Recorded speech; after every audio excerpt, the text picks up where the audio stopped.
All right, welcome to the Astral Weather Report for June 1st through June 6th. I'm Jeremy G. Wilson with the Light Army, and I come on here every 6 days to share with you the astral neutrino weather.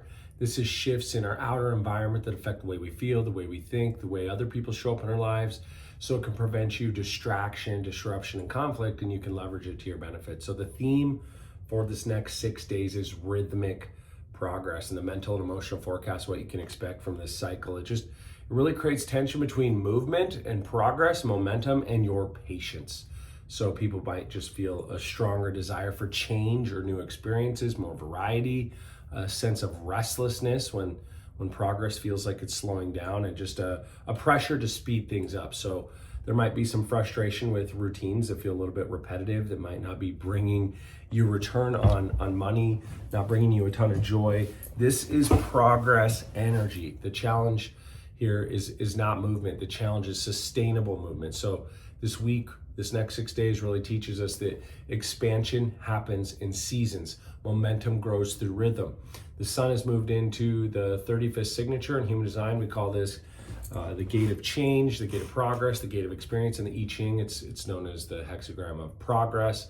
So in a distorted way, this can show up just by chasing novelty, wanting to chase something that's varietal, just for fun, chasing your passions, chasing, following your feel good, which I agree can help in some levels, but that doesn't move us progressively forward in our areas of purpose, responsibility, especially in business, right? So it creates a feeling of impatience and just makes us abandon what's working, makes us abandon the actual progress we're making out of just a selfish desire to want to chase novelty. So the way to align with this is healthy expansion. What would solve this problem? What would save this pain permanently if I just took action every day? It's kind of following the theme of the last 6 days. This is growth through experience. What have I learned? What have I gained? What do I know to be true? And so it shifts us into strategic advancement. One of my favorite movies really draws the parallel between what it means to be an artist and a marketer. An artist goes out there and they create something they love, and then they look for a niche to sell it to. A marketer goes and finds a niche, and then they create to solve a problem for that niche. So the core lesson is just progress accelerates when our experience becomes our wisdom. So what did I learn? Did that work? Did that not work? What does work? What can I do to stay in the cycle of what works? This is how we build SOPs, by focusing on the past, remembering what didn't work, and then applying what does work, even if it's not necessarily what we love. It's called fact, it's called data, it's called the truth. So the Earth has moved into the 5th signature in human design. Gate 5 is the gate of rhythm, the gate of patience, the gate of natural timing. In the I Ching, though, we call it waiting, right? Patience is joyful waiting. Patience does not mean like sitting urgently, anxiously. It means that we can find peace in the waiting.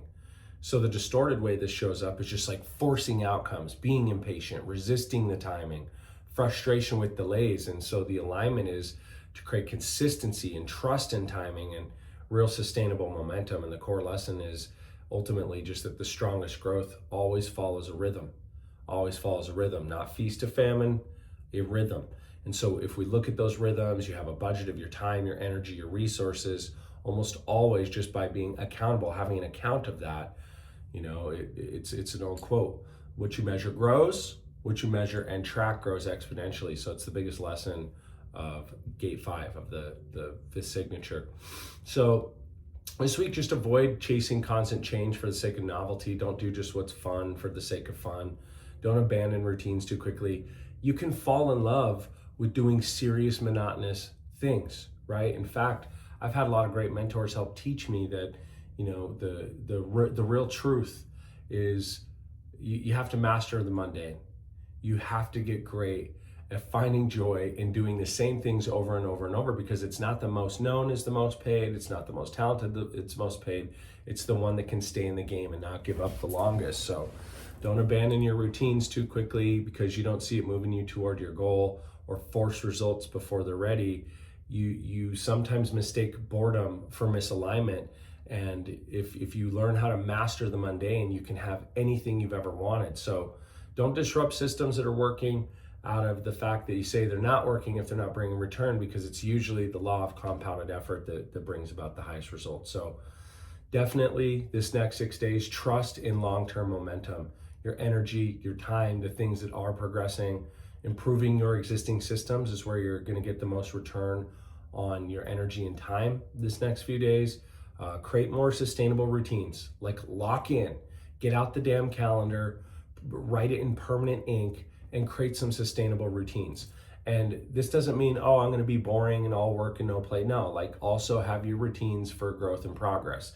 Think Pomodoro on a grand scale, right? This day, and this day, I'm going to get up at this time, I'm going to get this done, and give yourself a little pressure release valve, right? Because I'm not telling you to live a boring life, but this is a serious season.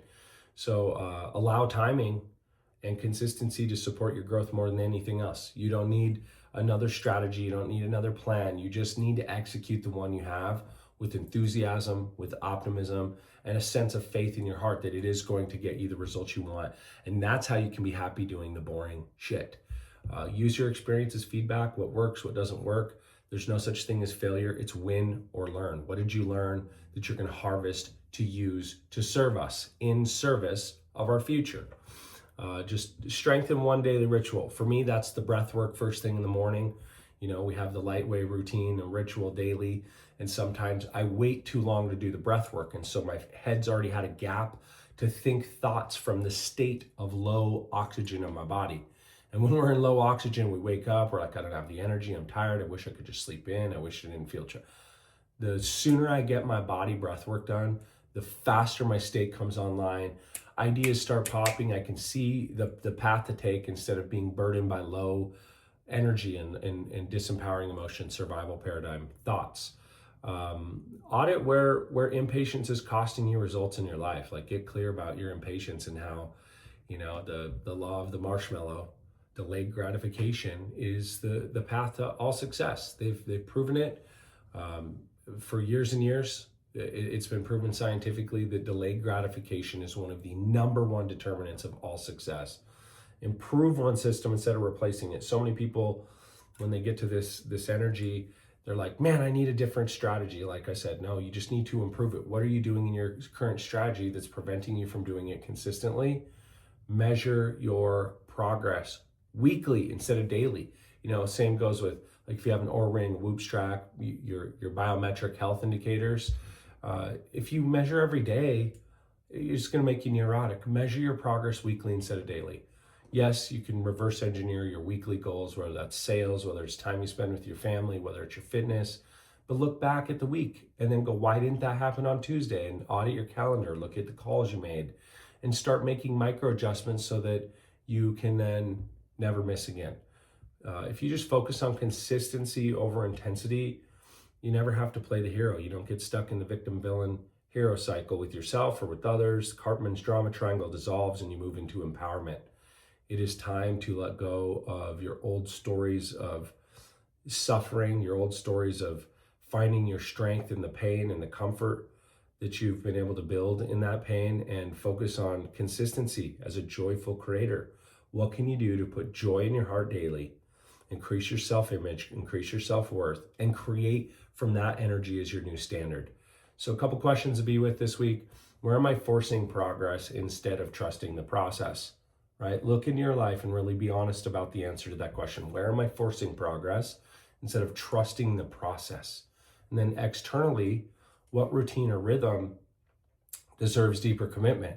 I have a daily routine, but for me, it's getting up, doing it earlier before I've talked to anyone, before I've done anyone, creating that space for myself so that I can show up with the mask already on, cup filled, overflowing into everything else I do, into my performance and work as a parent, as a husband, as a partner, as a friend, as a fellow human being. I'm always going to supply a higher energy and then see a higher return in my life when I first get myself into a high state of energy and consciousness, and I'm a beaming beacon of light. So remember what you are, remember what you're not. You are not your thoughts and emotions. You are the soul in control. You are the inhabitant. You are the electrical light dweller in this meat sack battery. Do everything you can to remember that. Never forget, I am, we are the light. Shine on. We'll see you Wednesday at the Breakthrough Lab. In the meantime, bye for now.